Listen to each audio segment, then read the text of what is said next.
We acknowledge the land we stand on is the territory of many nations, including the Mississaugas of the Credit, the Anishinaabe, the Chippewa, the Haudenosaunee, and the Wendat peoples, and is now home to many diverse First Nations, Inuit, and Métis people.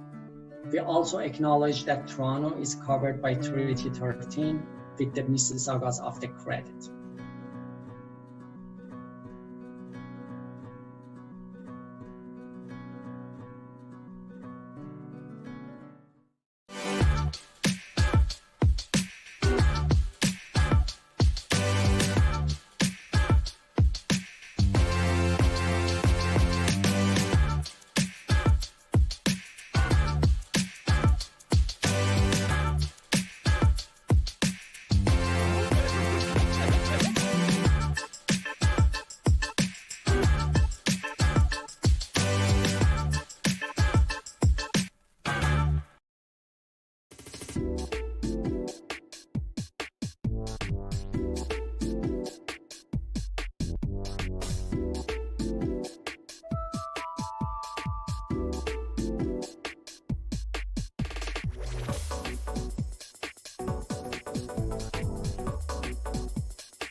Hi, everyone. Welcome to the Bell Media Fund panel. We are so happy that you can join us today for our wonderful panel discussion featuring our phenomenal Gay Mean Girls Season 2 team and supporters. My name is Taylor, and I will be your host and moderator. My pronouns are she, her. Before we get started, I'd like to do a little sponsor acknowledgement. We would like to thank our sponsor, the Bell Fund, for partnering with Real World Film Festival in championing and supporting our filmmakers and making this panel happen. Your support is greatly appreciated. A few housekeeping tips as well. Please remember that this is a safe, non-judgmental digital space in which we recommend that cameras and microphones be off, and you will have the chance to ask questions near the end of the session. And yeah, without further ado, I present to you the team behind Gay Mean Girls Season 2. If we can give them a round of virtual applause.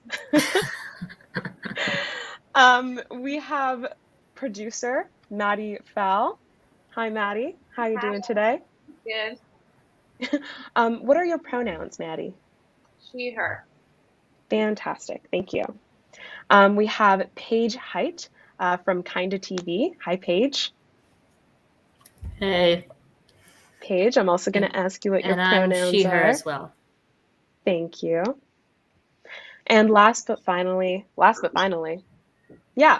not least, we have Heyishi, who has her pronouns in her little description thing there. Thank you. Creator and director Heyishi, welcome. Thank you for having me. Yeah. So in this panel discussion, we'll be talking a little bit about Gay Mean Girls, some of the content and questions that were behind the series itself.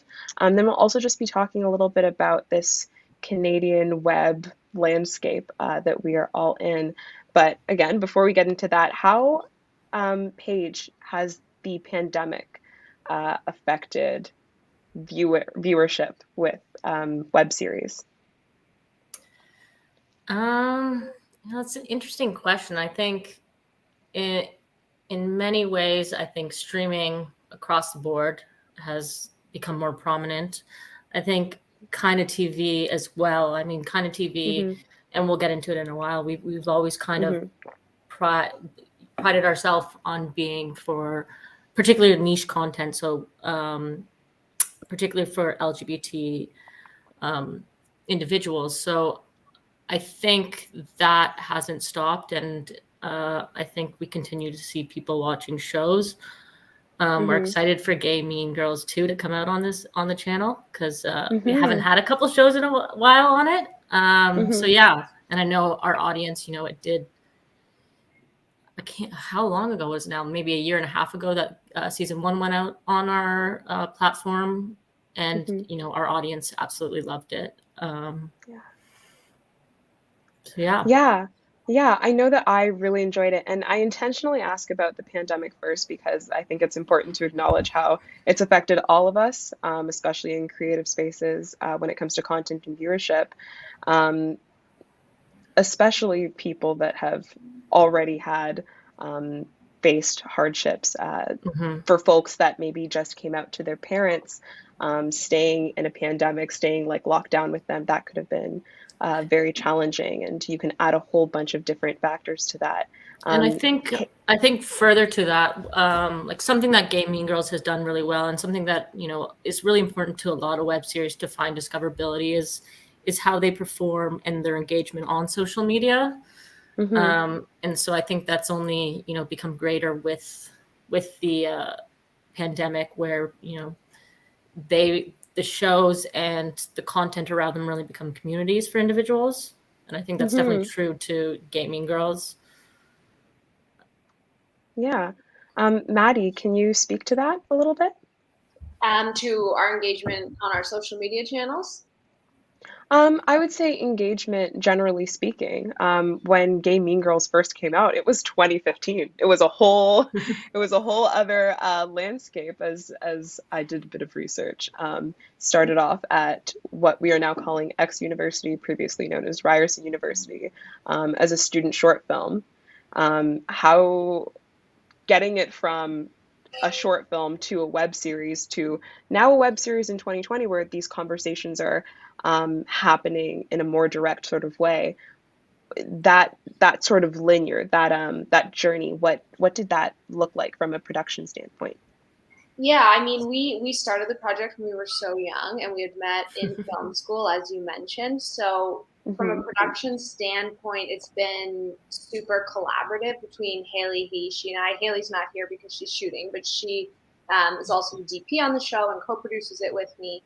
So since we started in such an organic way, meeting at the beginning of our careers, we all have collaborated both on the production and how we want to execute the growth of the show. But I think that the biggest thing is that it was always the interaction online and sustaining the audience over the years has been a very organic dialogue. Like there's not a lot of forced elements to what it is that we put out there.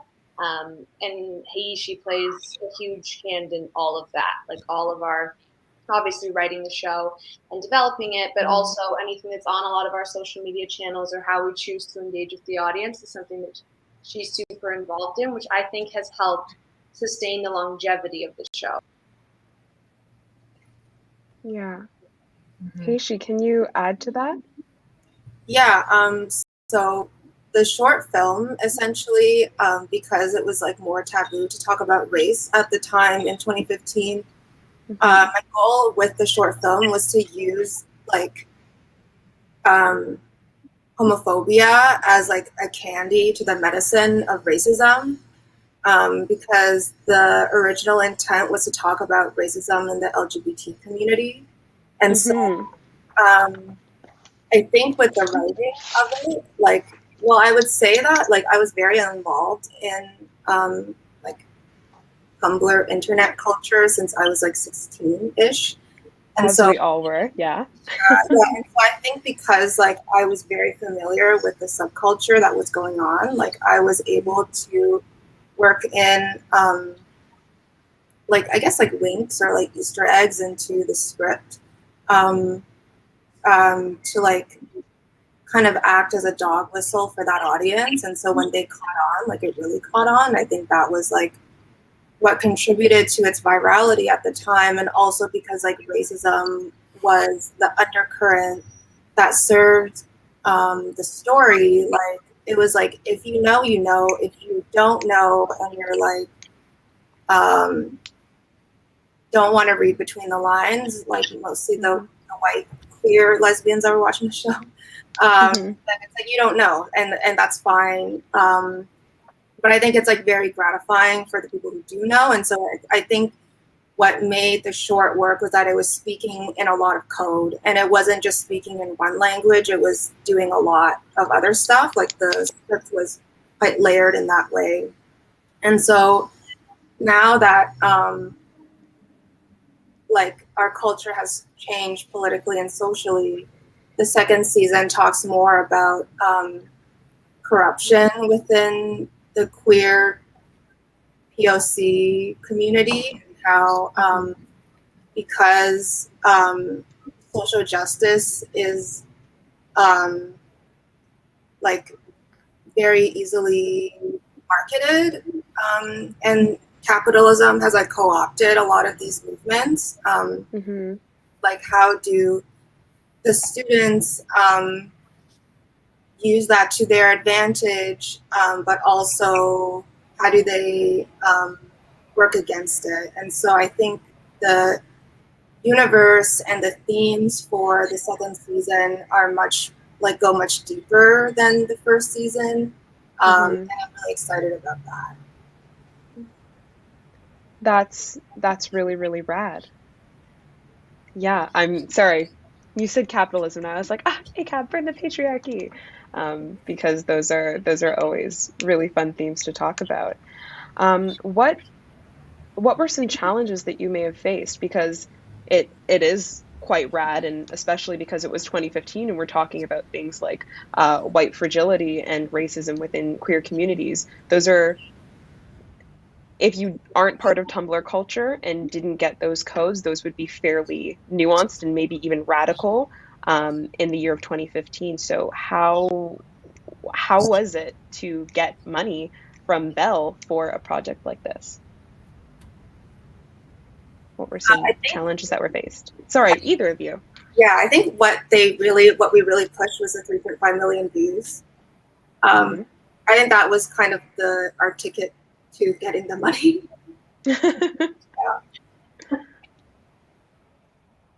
Maddy, did you want to say anything?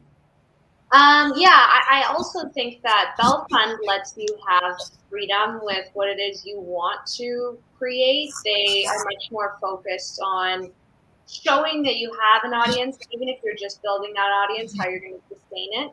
So because the group of people, even our subscribers on the Gaming Girls YouTube channel already existed from the short, and there was numbers to prove that there was some sort of legitimacy to what we were doing, or at least a following behind it, that made them more comfortable in my eyes, giving us money to do the first season. And they really let us do, or let Heyishi do, kind of what she wanted with the scripts, and all the other writers. They aren't as involved in the creative. They just want to know you have a plan, and people are going to be able to find your show. Cool. That's really rad. Paige, can you add to that with other projects that could be on KindaTV and Gay Mean Girls specifically? Yeah, I mean, so KindaTV started out as it was the first show that I worked on in this industry right out of school, and it was called Carmilla. And it was about a lesbian vampire, and it was very, very successful, and it was very, very niche. And kind of after that series came out, we saw how engaged that fandom was, and that's kind of what we tried to mold that audience and that demographic of who the platform was going after off of. And I think at that time, and also at the time, Gay Mean Girls came out, the LGBT community, I think a little less so, but it still is. It's very underrepresented in media. So I think that's why you saw so much engagement and so much need and want for this kind of content. And I think that's why, you guys saw that kind of engagement on the short film. And I think that's why you saw it as, you moved into a first season, and you'll see it when you move into a second season. And going off of kind of what we were talking about earlier is like, I also find that the LGBT community is very engaged on social media. A lot of people find their community on social media, on Tumblr. I learned that working on Carmilla, and I think in watching the first season of Gay Mean Girls, which was out before it came on KindaTV, could just tell how much you guys had your finger on the pulse and how engaged in that community you were, and how you reflected it in what you were creating. I totally agree with that. What was it like casting this? Because I think also the casting was brilliant. Each one of those characters, each one of those actors rather, really grabbed those characters, and it just seemed like, for example, Hannah's character, I was like, we all have a Hannah somewhere in our life. How was that casting experience, and what's it like for season 2? Or what's it looking like for season 2 is what I should ask. Maddy. Well, the creative is different for the second season, so it follows a new group of characters. It's not, it's not the same leads. I'll maybe let Heyishi speak to the casting the first season because it was really hard, and she really wanted to honor the characters in a way that those playing them understood them and understood the subject matter. So it was a long process, but it's something that we'll also be starting again for season 2, and we'll see some of the characters come back from the first season, but they won't be leading the show in the same way. We're kind of going down to like a younger grade. Cool. That's cool. Why going down to a younger grade, Heyishi?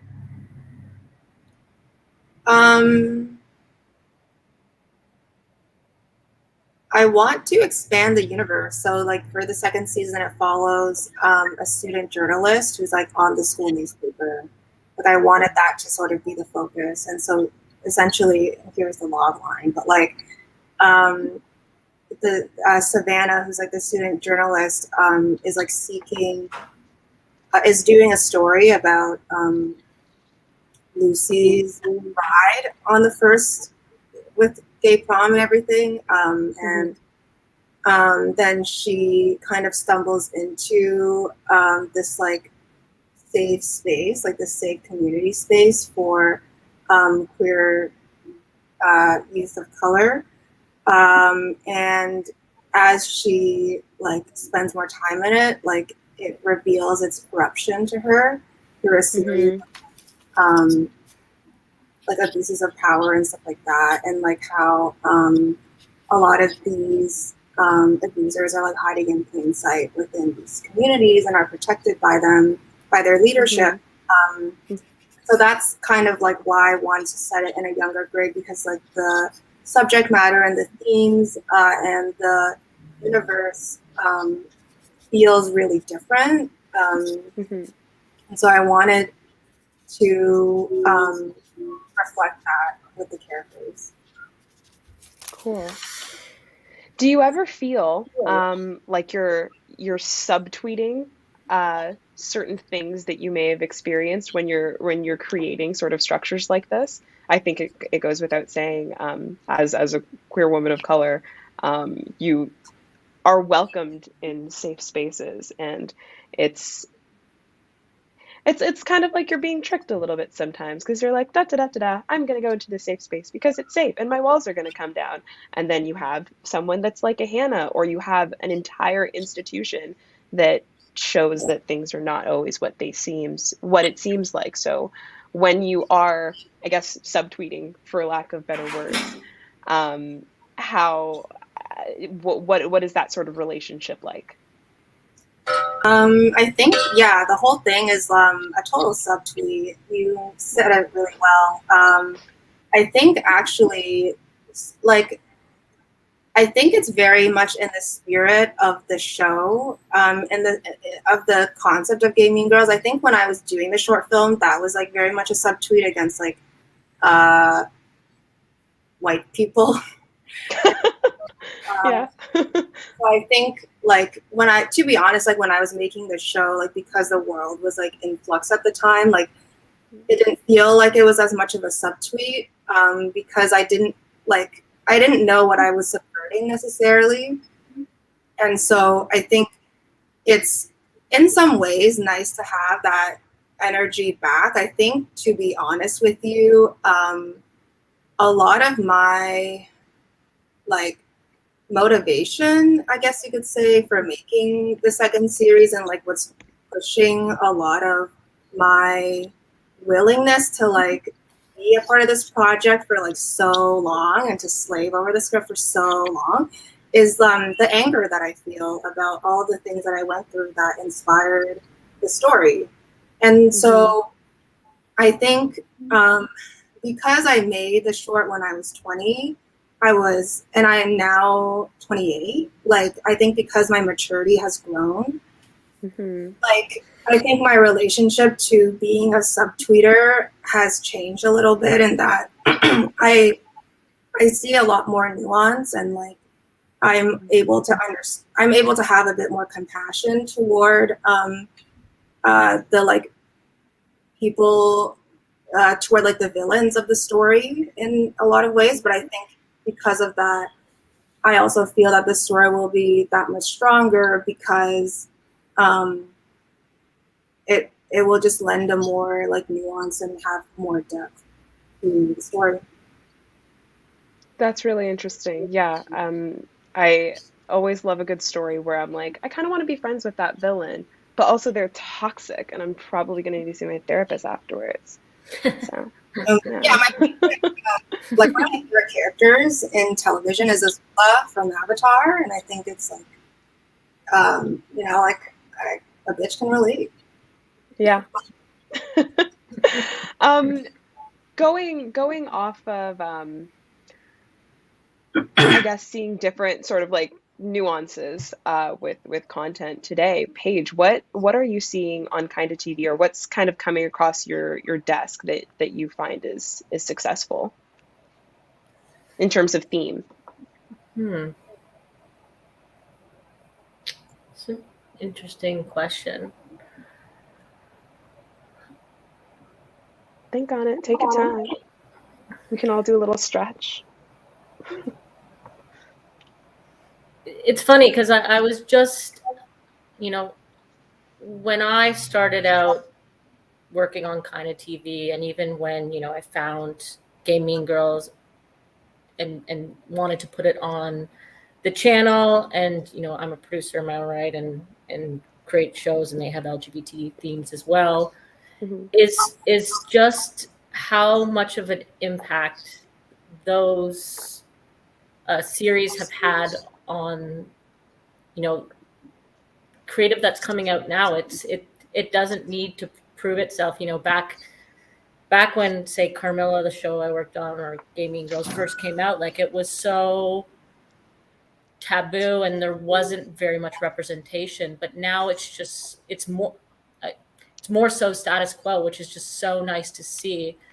Like, for example, I was thinking, you know, gay prom being in Gay Mean Girls, which I guess would have been 3 years ago that you guys did the series. Like, that, it's a reality now. Like, I was reading about, there was actually a prom where, you know, the queen and queen were, you know, were the people. So I love that, and I'm seeing that being reflected more in stuff that comes across my desk. It's these themes that used to be taboo are just more status quo, and it gives me hope that we're moving in the right direction. Yeah, that's fantastic. I don't want to like date myself, but I graduated high school in 2017, and I was fortunate enough to go to a school like in the city, and it was an art school, and it was never like, oh my God, like that person is gay or this person is that. It was just like this is who people are. But I think that also really varies on where people are, because I would go back home. I commuted from Scarborough, and I would go back home to Scarborough, and that would be more of a big deal there. And I think that's because it's a little bit more suburban. So I don't know. I felt like I was living in two different times. One time that felt like 2006, where it was like taboo and cliche and like, oh no. And then another time, which was 2017, 2016. And it was very much, yeah, we're all on Tumblr, and the gender is fluid, and sexuality things. Yeah. I mean, it's crazy. And I have a younger sister, and talking to her about these kind of things, her outlook is completely different. And it's so nice to hear. And also, I think, I mean, shameless plug for the Bell Fund. I think them supporting projects like this, I think you've started to really see, you know, out of Canada, web series particularly, really pushing the mark and the envelope in terms of diversity and representation. And I think it's so great. And I think, you know, art reflects society, but society also reflects art. So I think it goes a long way in making change and yeah. Yeah. That's something else to get into is just web in Canada. I really like to talk about what we pay attention to and why and how we even know what to pay attention to. So when we're looking at things like web versus short films versus cable TV on like CTV, or I was going to say CNN, but that's American, on CTV, or Netflix, what do we think the goal should be? And we'll use Gay Mean Girls as sort of a case study. What do you two want for Maddy and Heyishi? What do you want for the goal to be for Gay Mean Girls in terms of viewership? And do you even have those goals? Is that something that you're even thinking about?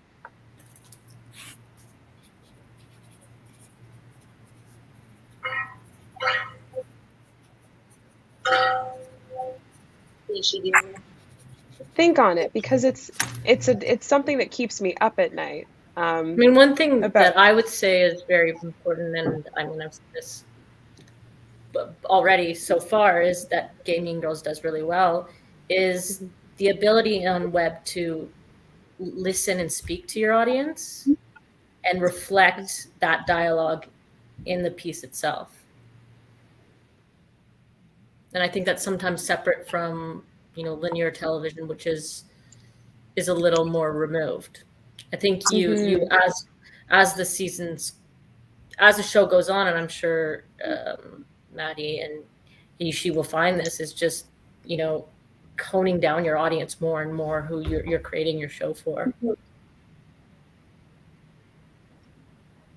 I think for me, the way that I look at it is like, I know very clearly how I want my audience to feel, and I also know very clearly, like, I guess you could say like how I want them to watch the show.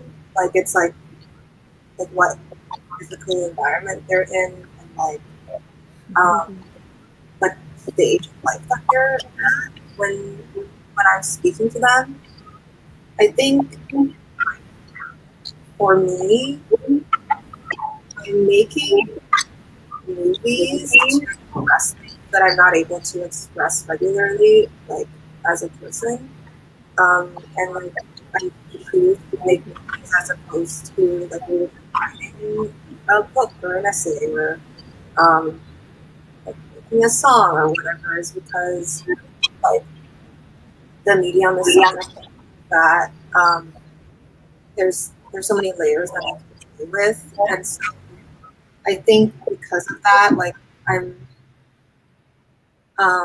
trying to connect to my audience on a level that I'm not able to any other way, and so I think the way that I look at it is that a lot of the inspiration that I'm taking comes from conversations that I'm eavesdropping on, either online or in real life. And so I think that's the level that I'm trying to connect on, is that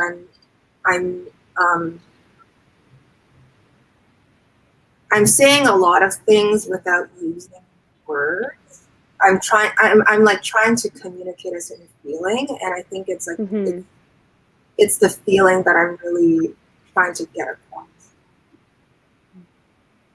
Does that answer your question? I don't know. It's not about the industry. No. I don't about. It's like Canada's a really big place. Like I really am not on. Like I know what I know, but the stuff that I know is pretty in depth. I'll go to the depth, not Canada, because it's too. It's yeah. I think in general we don't necessarily set targets in terms of like, I hope 1 million people watch this or 2 million people watch this episode. So much of like what's been telling in the success of the series in terms of how people respond to the content is the level of and the depth of engagement and the longevity of it, and people that stick around and they watch the next season or they're fans of the short film. I feel like building those relationships online has been what's really sustained the show, as opposed to just trying to hit view counts.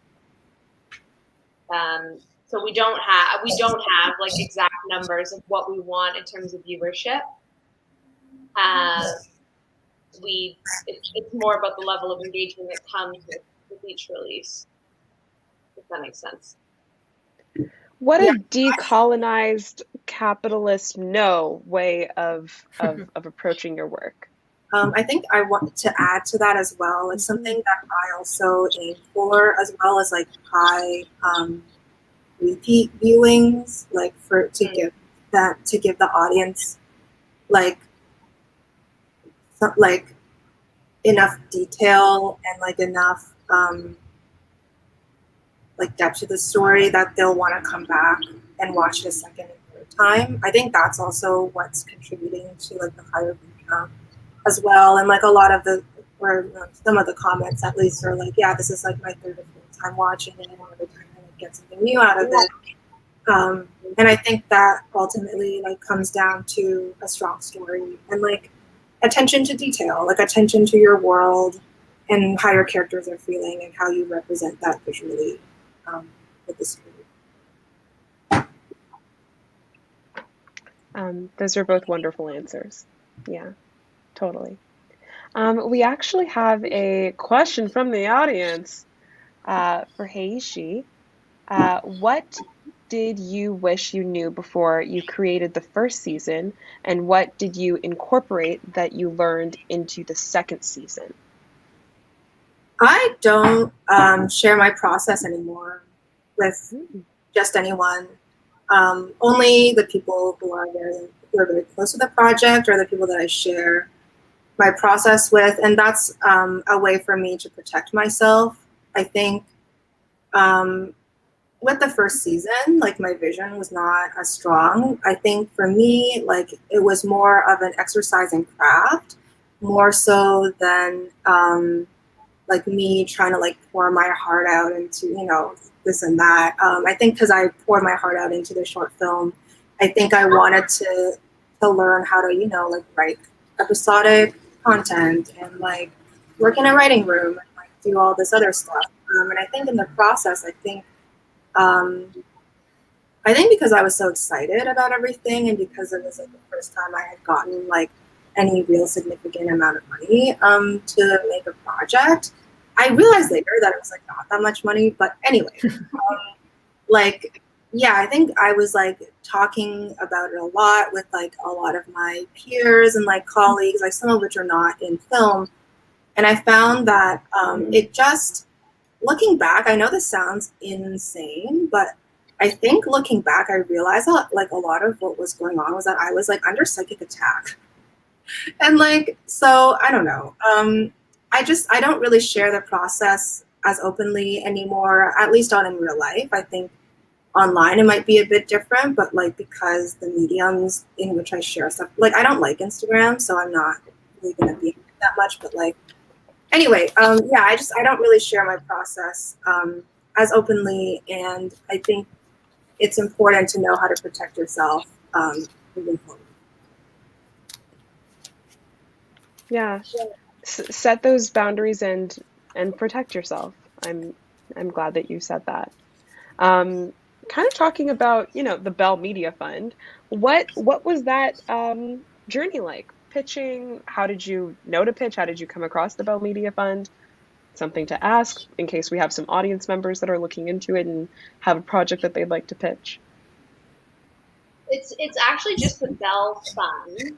So it's kind of separate from Bell Media. Like you don't go to the Bell Fund in the same way you would Bell Media and pitch them the project in person. Okay, cool, thanks. Apply to the fund.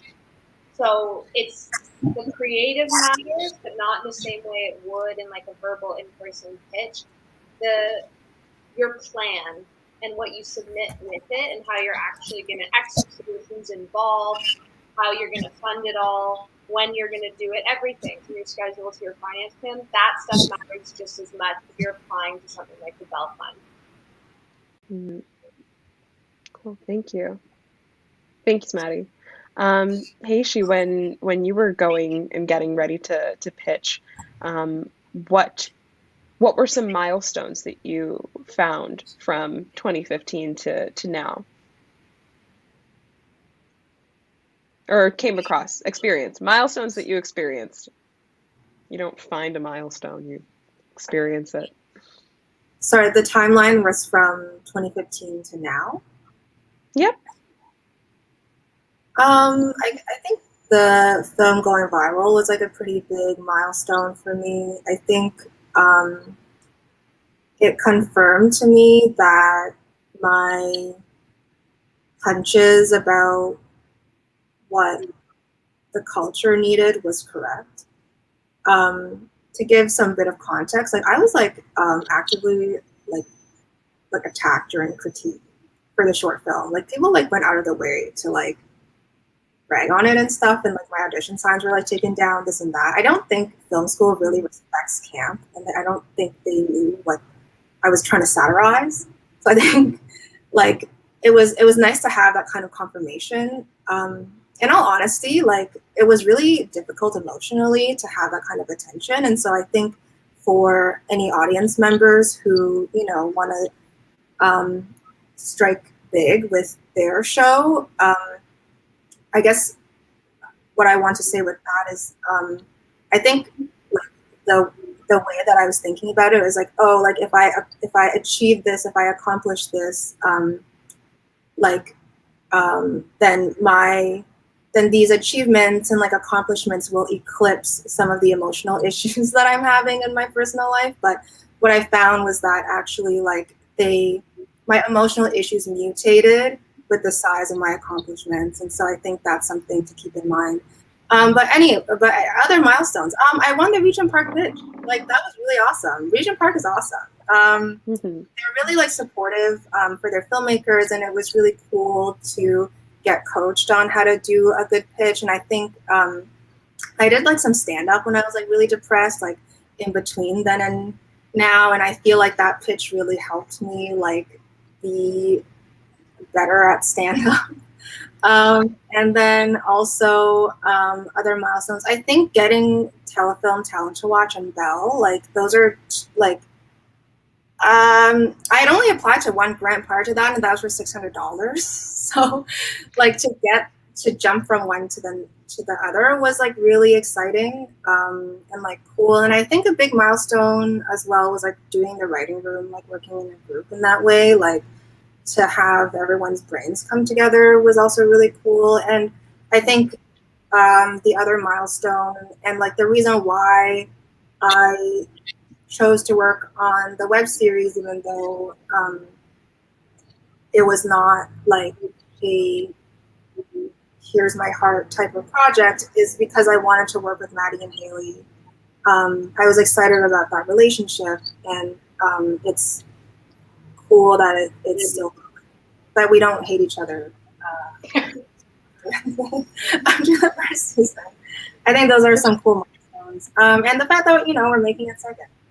That's, yeah, those are cool. That's really rad. Maddy, do you have anything to add to that? In terms of milestones? I mean, I think producer and having a relationship with Haley and Heyishi for as long as I have, it's just been being able to get money and being able to have a slightly bigger budget to do the second season has been, we've all just grown so much every time. I think that the whole process has been really rewarding because we've really tried to like follow a path forward and help the series grow. So being able to do that, both from a financial standpoint and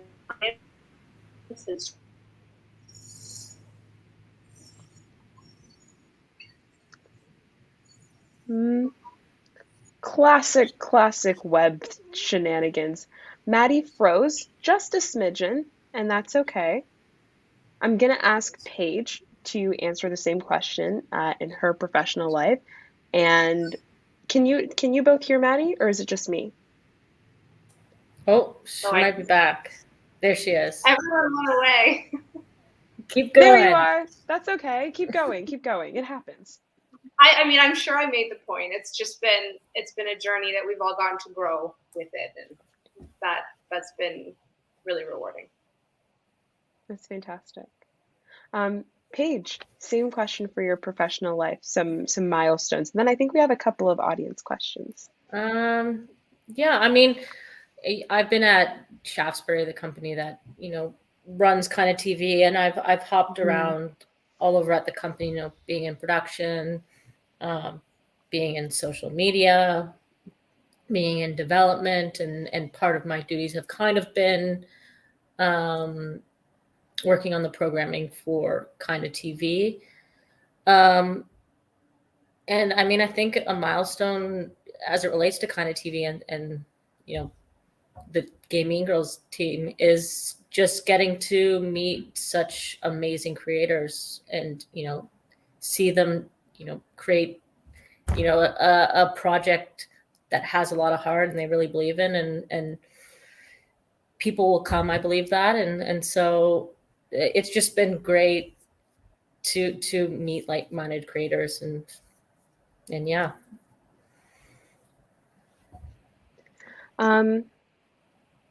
Meeting like-minded creators, I think, is something that is way more valuable than anyone gives credit for, and something that you don't really value until you're in it and you're like, oh, I wasn't in that before, and this is what that is now. I want to stay here forever and always.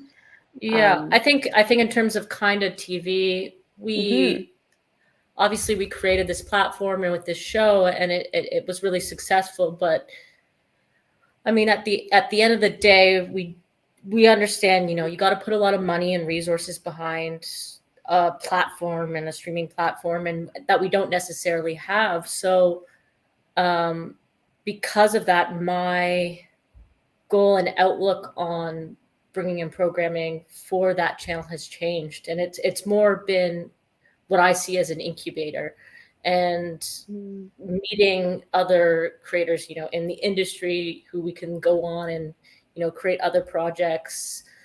And I think also being, a producer myself, I understand how hard it is to get projects made. And so, I mean, another thing I really value is working with creators to find a way to get their project made. And, again, is there a way that we can offer some services to get your funding to the place that you need it to be and your financing full, or can we lessen up on the rights we take so that we can offer you other opportunities? Like, that's something that's been really important to me in terms of, I guess, working on finding shows for the channel. I think incubation is the perfect word. Definitely being able to, I don't know, just be in an ecosystem where you can be with other flowers that are maybe more sprouted than you, and you're just a itty bitty tiny one, but you guys all need the soil and the water, and that's what's happening at KindaTV. That's great. I think, the film and television industry in general it's small. It's particularly small in Canada. So I think, it's in our best interest to get to know each other and find ways to work together. And, hopefully this isn't the last project I work on with these two. I don't think it will be. We have a question from the audience. How can an emerging director connect to the Bell Fund? Maybe Maddy, can you answer that? Yeah, I mean, anybody can apply to the Bell Fund. It doesn't have the same sort of, you don't have to know someone to get a meeting. Like, anybody can put an application in at any deadline. I would say pair yourself up with a producer first. Like, you don't want to go, I don't know if you even can go in just on your own as a director or a writer. I think finding a producer so that you can build your team and be ready when you apply and kind of have a competitive package together is really important. But anybody can go on the Bell Fund website, and there's deadlines every year. There's lots of different programs. You can also get development money, and maybe starting development or something like that would be better, or easier to at least step forward into going into production on a series. But definitely go to the site and try applying. It takes a long time. These applications are hard, and they really want to make sure that you have a thorough understanding of what you're going to do. But I would say making sure you find your team is probably the most important first step. Cool. Thank you. Paige, Heyishi, do you two have anything to add to Maddy's advice? I think with any grant, what's important is that you read like the instructions for it very thoroughly, because I think it gives you a very clear idea of what the values are of that grant, like in terms of how they define success. In order to obtain in order to be successful in obtaining a grant, I think someone else said this, but like it's not about how good your project is; it's about how competitive it can be. And so I think another thing that's really important is to look at other projects that they've also funded, to see like where you fit in with that on that scale, like where your project fits on that scale, and how you can clarify that in your application. I didn't realize I put myself on mute by accident. Yeah, I've had to put in many of applications for money in my day, so I can attest to some of the gripes and how long and lengthy it is. You don't just waltz in with a cute script and slap it down in Belle's face and say, "Hey, give me money." That's not how it goes. Did we lose Maddy? I think so, but she'll come back. She'll come back. Oh, we have another question. Any advice to the next generation of filmmakers when trying to create a series or a piece of work? Paige, can you answer this from your perspective? With kind of. I mean, I can only really speak, I guess, to my experience and my experience within the Canadian industry, but I'd say there's a lot of great resources out there, such as the Bell Fund to work with and actually bring your project to life. I mean, the great thing is that our phones have cameras. If you have the passion like these guys did with the short film, it's you can create it. You have the means. So yeah. Heyishi? Thank you, Paige. I guess 2 pieces of advice. The first one is that I think it's important to ask yourself why you want to make the work that you make and like why it matters to you. Because I think what really paid off for me, and I think a big contributor to my success thus far, is taking meaningful risks and knowing like why those risks matter to me, and what I'm trying to like develop artistically within myself and also culturally, like what those values are. So I think like the first piece of advice is to take meaningful risks, but in order to do that, you have to really understand yourself and understand yourself artistically.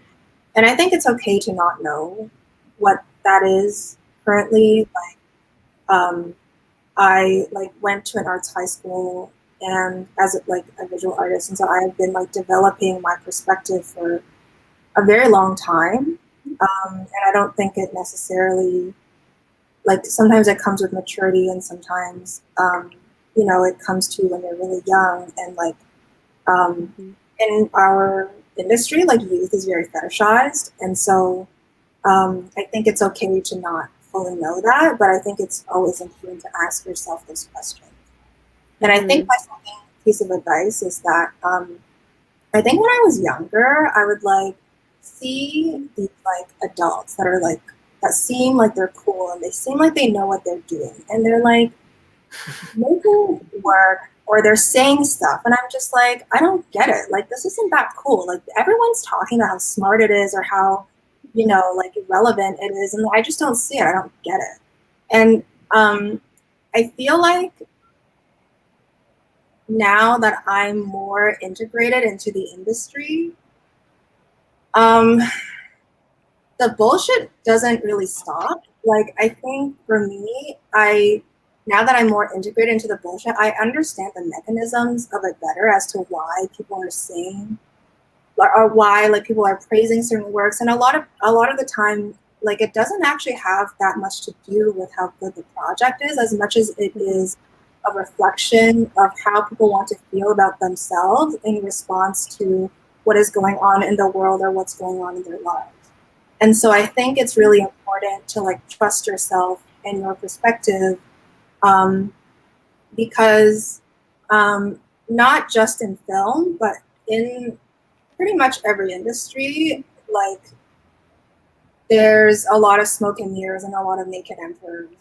And I think a lot of like what sustains it has a lot more to do with like social dynamics, more so than the act itself. So, you know, yeah, I think it's important to trust yourself. And if the emperor is naked, the emperor is naked. Yeah.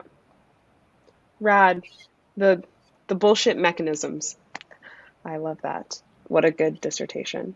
Last question. Oh, guys. What are you doing next, and where can people connect with you and your work? Paige, you can go first. Well, you guys can head to KindaTV to check out some of the work and check out their work. I've kind of since transitioned into more of a role on television, and I just worked on a show called Slasher, which you can catch on Shudder or Hollywood Suite in Canada. Cool beans, cool beans, cool beans. Thank you. Is there a way that folks can connect with you over social media? You can say no and we can skip right over it, and that's okay. I mean, you're welcome to email me. It's, you know, my first letter, last name at shaftesbury.ca. Yeah. Cool. Thank you. Maddy, welcome back. What are you working on now, and how can people connect with you if you want to be connected with? Yeah, and you can say no because boundaries. I have a bunch of different projects, including Gaming Girls, that will go into production in the next year, and I'm, you know, always developing different things. Heyishi and I will probably forever collaborate, so we have some other stuff that we have thought about. And I saw in the question section that someone asked if we'll be approaching Bell Fund for our next project, and I think that we've hit our limit with Bell Fund and Gaming Girls because you can only do 2 seasons, just so everyone knows. But we will, if it ever makes sense for a future series, and the format we want is a digital series as opposed to a feature or something. But if anyone wants to email me, my email is my name, maddyfalle@gmail.com. Thanks, Maddy. And Heyishi. Well, look out for season 2 on the horizon. And then you can Google me. My contact information is available. I don't know where, but it's available if you Google me, because I put it there. It's just somewhere on the interwebs, somewhere on the internet. Yeah. Well, it was such a treat to talk with all three of you. I know that I learned a lot, got some insights, and I hope our audience members did too. Oh, hi, Hannah. Hello. Hi. Speaking of Hannah, thank you so much, Taylor, Heyishi, Paige, Maddy. Thank you so much, and Haley in spirit for joining us today for the panel and just sharing insights and just your expertise and how you came about that transition from a short film with Gaming Girls to a web series and how it's transitioning forward. We appreciate you and thank you for your time. And for more panel discussions such as this, please visit www.realworld.ca. And if you'd like to obtain a festival pass, please visit www.realworld.ca/2021 festival pass to get an all access digital pass. And mark your calendars. We're having in-person screenings on October 24th and the 25th at the Paradise Theaters.